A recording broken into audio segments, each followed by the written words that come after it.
E aí a gente ainda no sistema defensivo chega talvez no ponto alto aqui, né? Começamos com o Ibra e vamos fechar com o Buffon. Aliás, quantas vezes esse duelo aconteceu nos últimos anos e foi um duelo muito marcante, né? Afinal de contas, dois jogadores que marcaram o futebol da Itália, o Ibra e o Gianluigi Buffon, que aos 45 anos resolveu se aposentar no Parma.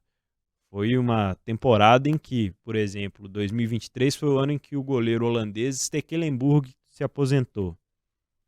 Quanta coisa o Buffon viveu, talvez ele tenha visto o primeiro e o último jogo do Stekelenburg. Certamente. E atravessou gerações e, para mim, um dos grandes goleiros da história do futebol, viu, Fred? Se a gente fizer uma pesquisa, rapidinho, a gente vai parar o Rotas da Bola, a gente vai na redação aqui. Qual o melhor goleiro que você viu jogar? Em 10, menos do que 7, não vai. No mínimo 7 falam do Buffon. Pensando rapidinho, futebol mundial, Buffon. Buffon marca uma geração. Era excelência no gol. Campeão do mundo em 2006, campeão de Recopa e Copa da UEFA com o Parma, ainda na década de 90. 1998. Depois vai para Juventus, empilha milhões e milhões e milhões de conquistas. Joga no Paris Saint-Germain. Talvez nem ele lembre, mas ele jogou no Paris Saint-Germain.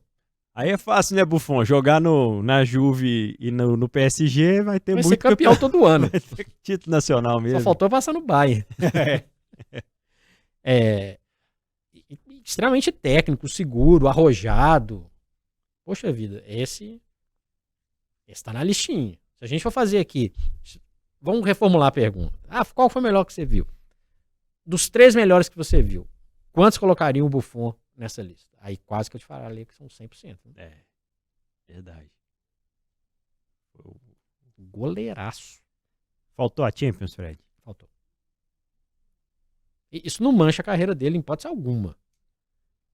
Estamos falando de um campeão do mundo. Mas poderia ter.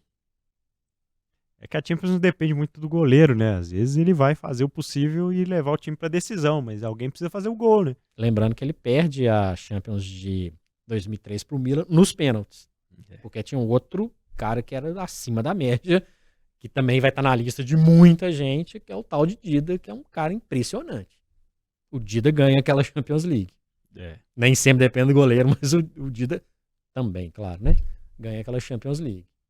O Buffon foi 3 vezes vice-campeão da Liga dos Campeões da Europa. Até separei aqui alguns números, né? Ao todo, né, com as 2 passagens, foram 19 anos de Juventus, entre aquele ano que ele passa no PSG, 10 Scudettos, 10 vezes campeão italiano, porque além dos 9 seguidos que o Chiellini ganhou com ele, ainda tem um lá atrás, né? E a Ligue 1 que ele conquista com o Paris Saint-Germain são 11 títulos nacionais.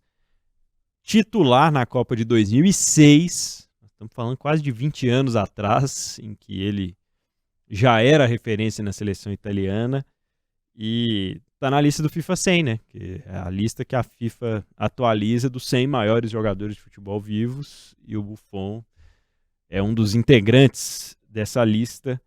E lá em 2006 ele já era luva de ouro para a FIFA. E joga a Série B com a Juventus. Verdade. Assim como Del Piero, ganha a Série B, volta e reconduz a Juventus para um outro tipo de caminho. Se não fosse essa polêmica, a gente não tá falando de 10 Scudettos, não, viu? E ainda tem a volta para o Parma num contexto parecido, né? Que aí é uma outra história, né? Ele volta para as origens e tudo. Goleiraço. Tá na listinha. Nós vamos fazer essa pesquisa.